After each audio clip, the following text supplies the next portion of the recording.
प्रधानमंत्री नरेंद्र मोदी ने दिल्ली के मेजर ध्यानचंद राष्ट्रीय स्टेडियम में आदि महोत्सव का किया उद्घाटन। जनजातीय कला संस्कृति का किया दीदार। महोत्सव में करीब 1000 जनजातीय शिल्पकार ले रहे हैं हिस्सा।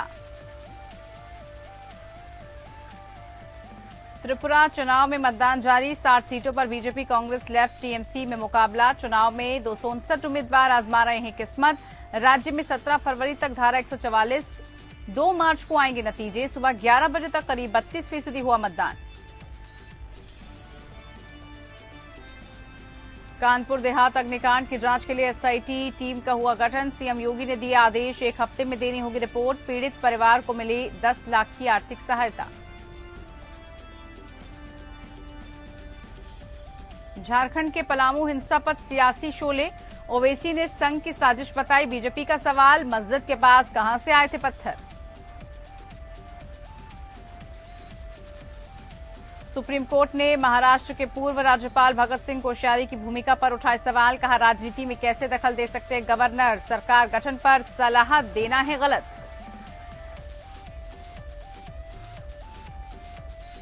धमाके से फिर दहला पाकिस्तान। ट्रेन ब्लास्ट में 2 यात्रियों की मौत, 4 लोग घायल। क्वेटा से पेशावर जा रही थी जाफर एक्सप्रेस में हुआ धमाका।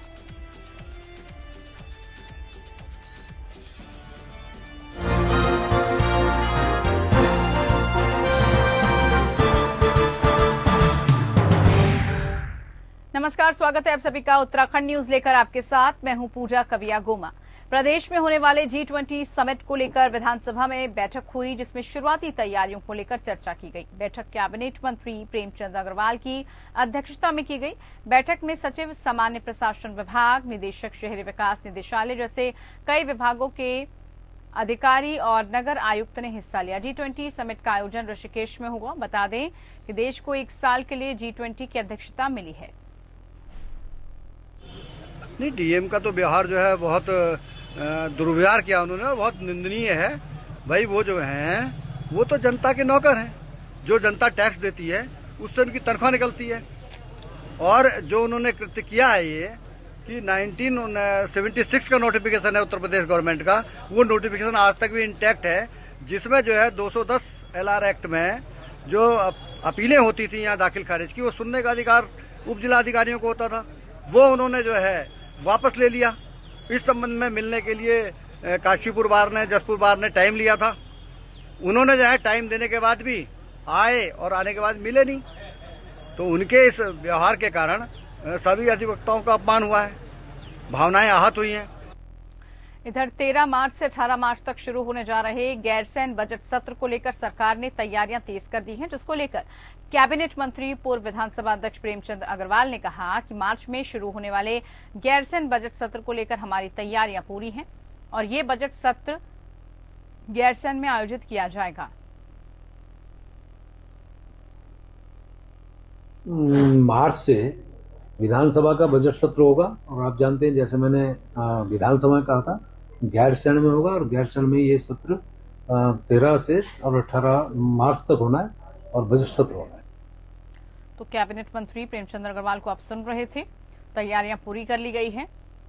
बजट सत्र को लेकर जो कि मार्च में होने वाला है, उसको लेकर तैयारियों का जायजा भी लिया जा रहा है। गैरसैंण सत्र को लेकर इस बार काफी चर्चाएं पहले से थी। 13 मार्च से 18 मार्च तक ये बजट सत्र चलने वाला है।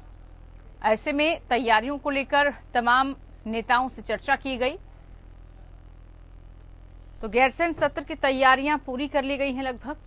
साथ ही आपको बता दें कि बजट सत्र में कई मुख्य मुद्दों को उठाया जा सकता है। गैरसैंण सत्र 13 मार्च से शुरू होगा और 18 मार्च तक ये सत्र जो है वो चलेगा, जो कि गैरसैंण में होगा। और पहले ही इस तरह की जो जानकारी है प्रदेश सरकार की तरफ से आ चुकी थी। अब ऐसे में सत्र को लेकर किस तरह की चर्चाएं चल रही हैं, सत्र में किन किन मुद्दों को पटल पर उठाया जाएगा, ये देखना होगा। और इसके अलावा विपक्ष जो है किन मुद्दों को लेकर हावी रहेगा, किन सभी मुद्दों को लेकर सरकार का घेराव करेगा। हालांकि बजट सत्र है, किस तरह की चर्चाएं इसमें होती है वो देखना होगा।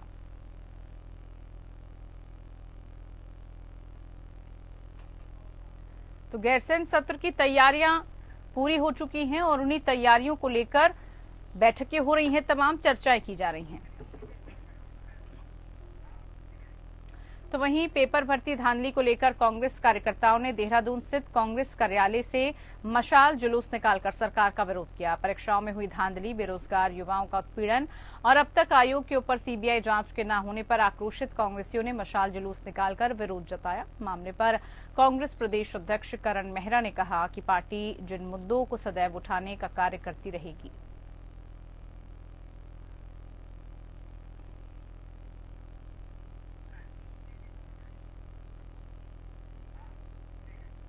इधर पेपर भर्ती मामले को लेकर किए गए प्रदर्शन में मुखर रहे बेरोजगार संघ के अध्यक्ष बॉबी पवार को जमानत मिल गई है।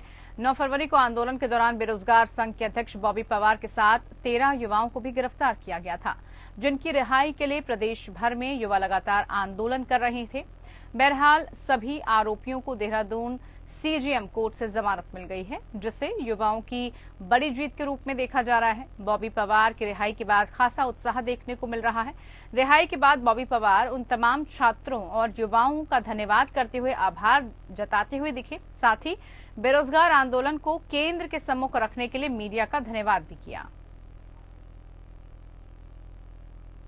मुझे आज बहुत खुशी हो रही है। मेरे भाई लोग जो बेरोजगार संगठन के जो ये सदस्य जो बेगुनाह लोग जो जेल गए हैं, तो मतलब ये बहुत इनके साथ प्रताड़ना इन पे हुई है। तो मैं माननीय न्यायाधीश महोदय जो हमारे सीजे महोदय, उनको बहुत बहुत थैंक्स बोलती हूँ कि उन्होंने जो है सत्य की पताका को लहराया है। और जो मेरे जितने भी भाई लोग हैं, जी सिर्फ ये इनकी लड़ाई नहीं, हम सबकी लड़ाई है। इन्होंने जो आंदोलन के बहुत ही मैं इसकी तहे दिल से सराहना करती हूँ और प्रभु श्री राम का भी थैंक्स करती हूँ कि भगवान ने इन पे अपनी असीम कृपा बनाए रखी है। मेरे भाइयों को ऐसी हिम्मत मिलती रहे, हमेशा विजय की मार्ग पर, सत्य के मार्ग पर सत्य की लड़ाई लड़ते रहे और हर जो भी सबको इंसाफ दिलाते रहे। जय हिंद।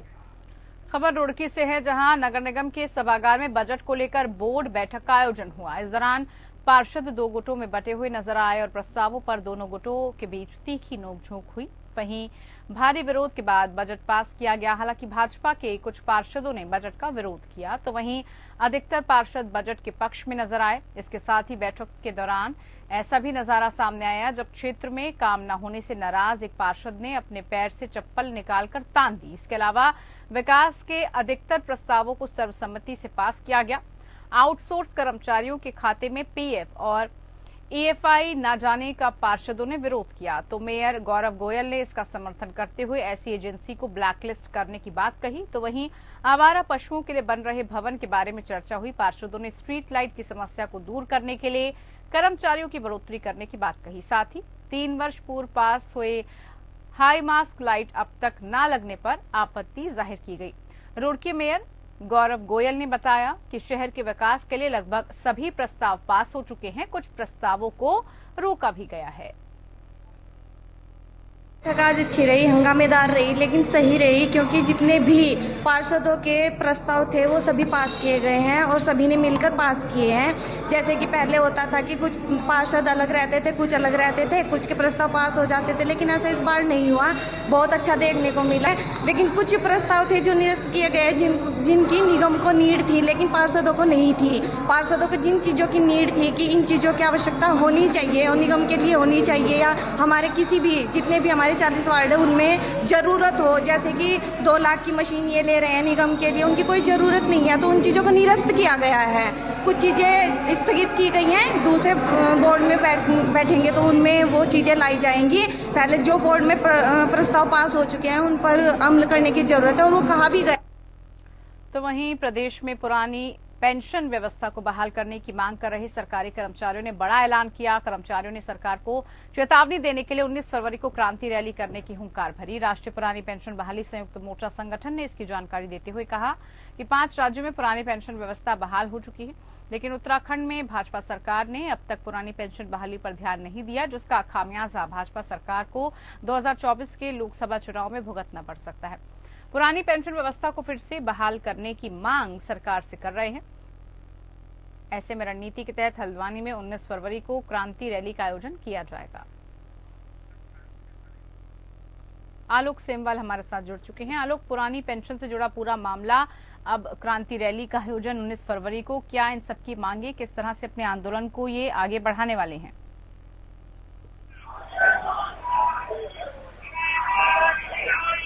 आलोक, आपको आवाज मिल रही है? हेलो जी। जी आलोक, सुन पा रहे हैं आप? जी बताएं। आलोक, पुरानी पेंशन से जुड़ा जो मामला है, क्या कुछ इन लोगों की मांगे हैं? क्योंकि आगे 19 फरवरी का समय इन्होंने दिया है, 19 फरवरी तक मांगे नहीं मानी गई तो फिर आगे आंदोलन भी करेंगे।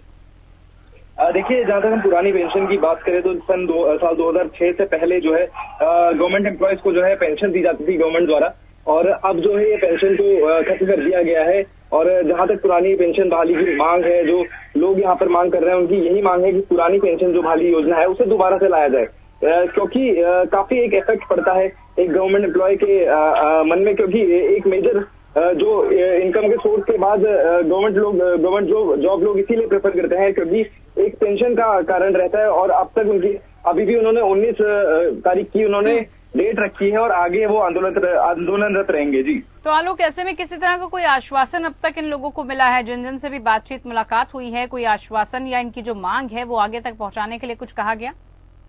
वैसे तो ये मांग विगत कई वक्त से चल रही है। सरकारी विभागों के अधिकारियों से भी इन्होंने मुलाकात की है, मुख्यमंत्री से भी इन्होंने मुलाकात की है, लेकिन अब तक कोई आश्वासन, ठोस आश्वासन अभी तक कोई नहीं मिला है। जबकि ऐसे आश्वासन मिले हैं कि हाँ आपकी इसके बारे में विचार किया जाएगा, इसके बारे में विमर्श किया जाएगा, लेकिन अभी तक कोई ठोस आश्वासन कि कब तक ये लागू होगा और क्या कुछ सरकार कदम उठाएगी, ऐसे कोई ठोस आश्वासन अभी तक नहीं मिले हैं, जिसकी वजह से जो ये प्रदर्शन कर रहे लोग हैं वो भी काफी परेशान है और 19 तारीख का अल्टीमेटम इन्होंने दिया है। जी चलिए ठीक है आलोक, जो जानकारी आपने दी इस खबर पर उसके लिए शुक्रिया। आप रहिएगा हमारे साथ, बाकी खबरों पर भी आपसे जानकारी लेंगे। तो करीब 1 साल पहले हरिद्वार में सिंचाई विभाग में भ्रष्टाचार का मामला सामने आया था, जिसमें सिंचाई विभाग के अधिकारियों ने नहर की सिल्ट सफाई के नाम पर लाखों रुपए के बजट को ठिकाने लगा दिया था, जिसका बड़ा खुलासा आरटीआई के जरिए किया गया। दरअसल एक शिकायत के बाद हुई जांच में सिंचाई विभाग के चीफ इंजीनियर प्रेम सिंह पवार ने हरिद्वार डिवीजन की अधिशासी अभियंता मंजू समेत 6 अधिकारियों के खिलाफ चार्जशीट शासन को भेजी थी। रिपोर्ट भेजते हुए करीब 1 साल का वक्त हो चुका है, लेकिन दोषी अधिकारियों पर अभी तक कोई कार्रवाई नहीं हुई। मामला साल 2021 में नहरों की सिल्ट सफाई में गड़बड़ी से जुड़ा है, जिसमें आरोपी अधिकारियों ने निर्धारित दरों से 5 गुना ज्यादा दरों पर भुगतान कर दिया। इतना ही नहीं, जिस काम के लिए अधिकारियों ने 65 लाख रुपए का पेमेंट किया वो धरातल पर हुआ ही नहीं था। प्रकरण के मामले में जो है शासन तक बात गई थी, इस पे जांच एक एससी लेवल से हुई थी और शासन ने उस रिपोर्ट के आधार पर इसमें चार्जशीट बनाने को कहा है। चार्जशीट बना के भेज दी गई है।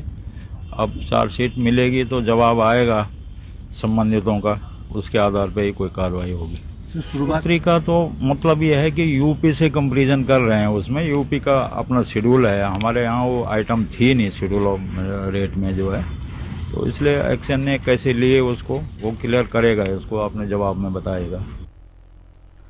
तो सिंचाई विभाग में भ्रष्टाचार से गड़बड़ी से जुड़ा ये पूरा मामला, जिसमें सिल्ट सफाई के नाम पर लाखों रुपए अधिकारी डकार गए, उन पर यह आरोप है जो काम किया भी नहीं गया उसके लिए लाखों रुपए की पेमेंट बहा दी गई पानी में। शिकायत के बाद भी मामले की जांच अभी तक सही तरीके से नहीं हो पा रही है।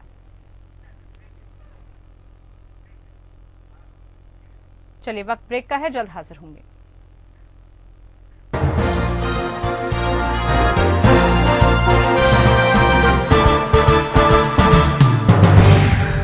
होगी, जिसको लेकर अधिवक्ताओं में काफी आक्रोश दिखा। बार एसोसिएशन काशीपुर के अध्यक्ष संजय चौधरी के नेतृत्व में काशीपुर तहसील प्रांगण में अधिवक्ताओं ने इकट्ठे होकर जिलाधिकारी के फैसले का विरोध किया, प्रदर्शन किया। साथ ही डीएम के खिलाफ जमकर नारेबाजी करते हुए अधिवक्ताओं ने मांग की है कि व्यवस्था को पहले की तरह ही लागू किया जाना चाहिए। हमारे यहाँ जो इसकी 210 LR एक्ट की फाइलें जो थी वो डीएम साहब ने तहसीलदार साहब के सीधे मंगा ली अपने पास, जो कि यहाँ से एसडीएम के यहाँ जाती थी। और उसके बाद हम लोगों ने उनसे मिलने के लिए समय मांगा तो उन्होंने हमें 10 दिन में समय दिया और उसके बाद उन्होंने कहा कि 12 बजे 11 से 12 के बीच हम आपसे मिलेंगे। वो 12 बजे के करीब आए और कोर्ट में चले गए, बोले पहले कोर्ट कर लूँ उसके बाद आपसे मिलूंगा। हम उनकी कोर्ट में भी बैठे तो उसके बाद उन्होंने कहा है गार्ड से कि आप आइए, हम मिल लीजिए मुझसे, और पिछले वाले रास्ते से चोर गली से निकल के वो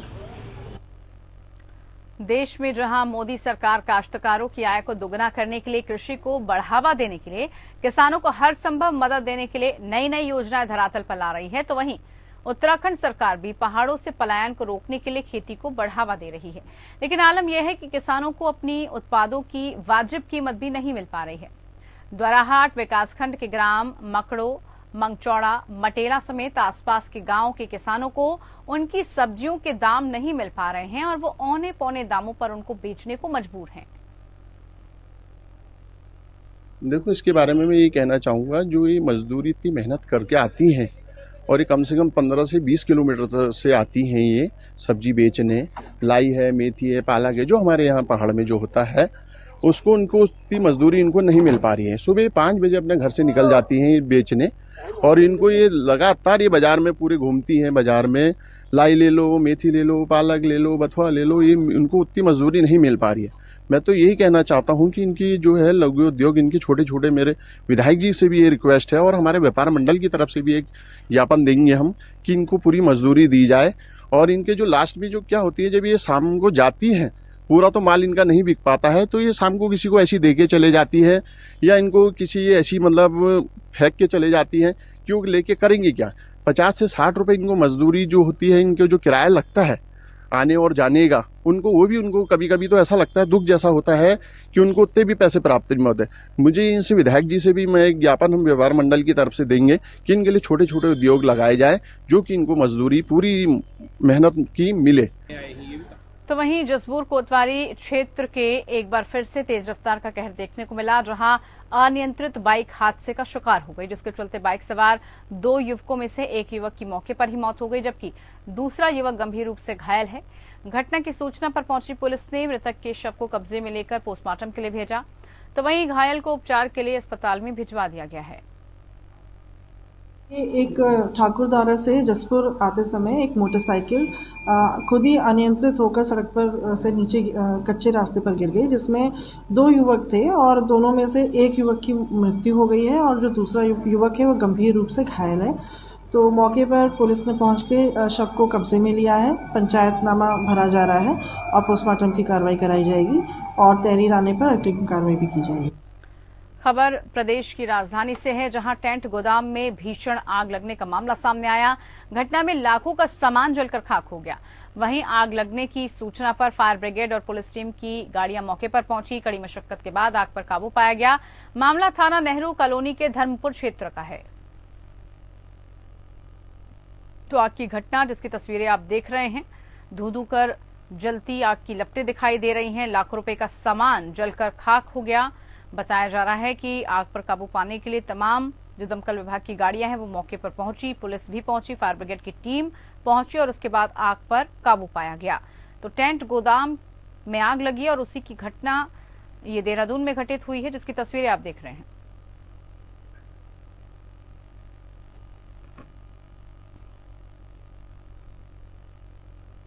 तो धू-धू कर जलती आग की लपटें आप देख रहे हैं। हालांकि विभाग की तरफ से, दमकल की तरफ से मौके पर गाड़ियां पहुंची और आग पर काबू पाया गया। रुड़की माहीग्रान चौक पर घंटों जाम लगा रहा और लोग इससे जूझते हुए भी नजर आए, लेकिन तभी कुछ ऐसा हुआ कि लोगों को पल भर में जाम के झाम से राहत मिल गई। दरअसल वहां से गुजर रहे किन्नर ने जाम खुलवाने का काम किया, जैसे कि आप इन तस्वीरों में भी देख रहे हैं। रुड़की मछली रिक्शा स्टैंड चौक पर किस तरह से जाम लगा हुआ था। इसी दौरान किन्नर लोगों को जाम से राहत दिलाते हुए नजर आए, उसकी तस्वीरें आप देख रहे हैं। मेरा नाम चांद है। चांद भाई, जाम की स्थिति कैसी रहती है? जाम तो आए दिन लगा रहता है यहाँ पर। ये समस्या तो ऐसे नासूर की तरह बन गई है हमारे मच्छी महल्ले में। ये रिक्शा स्टैंड के पास ये नासूर सा हो गया है। बड़े शर्म की बात है, एक किन्नर ने ये जाम अभी खुलवाया था थोड़ी देर पहले और फिर दोबारा से लग गया है। और हमारे प्रशासन को सोचना चाहिए इस बारे में। ड्यूटी यहाँ पे लगती है, ड्यूटी पे कोई होता है, कभी नहीं होता है। जिस दिन कोई नहीं होता उसी दिन ये जाम लग जाता है। पिछले दिनों नैनीताल जिले में पर्यटकों के हैवी डीएल होने पर ही वाहनों से नैनीताल आने की परमिशन दी जाने वाली खबर सामने आ रही थी, जिस पर वरिष्ठ पुलिस अधीक्षक पंकज भट्ट ने जानकारी देते हुए कहा कि इस तरह की कोई भी गाइडलाइन जारी नहीं की गई है। हिल हैवी ड्राइविंग लाइसेंस केवल पहाड़ों में चलने वाले हैवी वाहनों के चालकों के लिए है। फिलहाल नैनीताल में आने वाले वाहनों के लिए किसी प्रकार के हैवी लाइसेंस की आवश्यकता नहीं है। वहीं आने वाले दिनों में रोड सेफ्टी कमेटी के सामने मीटिंग में जो भी निर्णय होंगे उसको सार्वजनिक किया जाएगा। के लिए ही मेरे द्वारा आपका सबको सम्मानित पत्रकारों को बुलाया गया है और ये एक भ्रम की स्थिति जो क्रिएट की गई है उसको दूर करने के लिए बताया गया है। इसमें जो कमर्शियल व्हीकल है उनको लेकर के हम लोगों के द्वारा प्रस्ताव रखा जा रहा है आपका रोड सेफ्टी की जो कमेटी है उसके सामने। उसमें अगर ये अप्रूव हो जाता है तो कमर्शियल व्हीकल के लिए इसको हम इम्प्लीमेंट करने के लिए आगे कार्य करेंगे, लेकिन इसमें कोई भी प्राइवेट व्हीकल नहीं है। इसलिए आपका जो ये भ्रम की स्थिति प्राइवेट व्हीकल को लेकर के हो रही है वो दूर करना आवश्यक है। दूसरा जो कमर्शियल व्हीकल के लिए भी है इसका प्रपोजल रोड सेफ्टी जो कमेटी है हमारी उसके सामने हम लोग रखने का प्रयास करेंगे। अगर सब स्टेक होल्डर्स इसमें एग्री करते हैं तो तब इसको इम्प्लीमेंट किया जाएगा। इसलिए आपका इस भ्रम की स्थिति के उसमें ये कहना कि नैनीताल कोई नहीं आ सकता ये एक अफवाह है और इस पे इसका क्लैरिफिकेशन करने के लिए ही मेरे द्वारा सामाजिक मीडिया के माध्यम से बाइट दी जा रही है। वहीं एनजीटी के आदेश के बाद मसूरी में उपजी पानी की समस्या का निदान हो गया है। भट्टा क्यारकुली गांव और जल संस्थान मसूरी टैंकर एसोसिएशन मसूरी के प्रयासों से इसका समाधान हो गया, जिसको लेकर वेलफेयर एसोसिएशन ने जल संस्थान और ग्राम सभा क्यारकुली का विशेष धन्यवाद दिया और घोषित आंदोलन समाप्त कर दिया। इसकी जो बैठक थी विशेष रूप से ये बैठक थी जो रजत अग्रवाल जी द्वारा धरना प्रदर्शन के लिए और भूख हड़ताल के लिए जो एक ज्ञापन दिया गया था, तो उन्होंने आज इस बैठक के माध्यम से अपना धरना प्रदर्शन स्थगित किया है। पानी की जो समस्या थी, जो उनको टैंकर वालों की जो समस्या थी, उसके लिए क्यारकुली पंचायत के अंतर्गत 3 स्रोतों का चयन कर लिया गया है, जहाँ से कि टैंकर फिलहाल ग्राम पंचायत के माध्यम से रेगुलेट होंगे और हम लोग टैंकर चलाने के लिए जो पॉलिसी है उस पर वर्कआउट कर रहे हैं। देखिए, आज व्यापार मंडल की तरफ से जो धरना किया गया था पानी की समस्या को देखते हुए, तो उसमें हमने व्यापार मंडल अध्यक्ष बड़े भाई रजत अग्रवाल से निवेदन करा कि आप अपना धरना ख़त्म करिए और मसूरी को पानी के किसी भी स्तर पे कमी नहीं होने देंगे। हमने 1 साल पहले जल जीवन मिशन के अंतर्गत एक फिलिंग स्टेशन बासाघाट में बनाया था, जो आज इमरजेंसी के टाइम पे हमारा काम आ रहा है, और 2 फिलिंग स्टेशन और बना रहे हैं, और साथ में हमने उनके सैंपल के टेस्ट करवाए। वो पीने योग्य पानी है, A ग्रेड का पानी है, उसके टेस्ट रिपोर्ट आ चुकी है जो जल संस्थान के पास है, आप चाहे तो उसे देख भी सकते हैं। और लगभग 50 से 60 टैंकर पर डे बासाघाट के स्रोत से चलेंगे और लगभग 120 टैंकर क्यारकुली के दोनों स्रोतों से चलेंगे। लगभग हम 150 से 180 टैंकर मसूरी को पानी देंगे, जो पर्याप्त मात्रा में है। पूरा प्रयास रहेगा कि जितना हो सके पानी की सप्लाई सुचारू रहेगी। चलिए, इसी के साथ उत्तराखंड न्यूज में फिलहाल के लिए इतना ही। नमस्कार।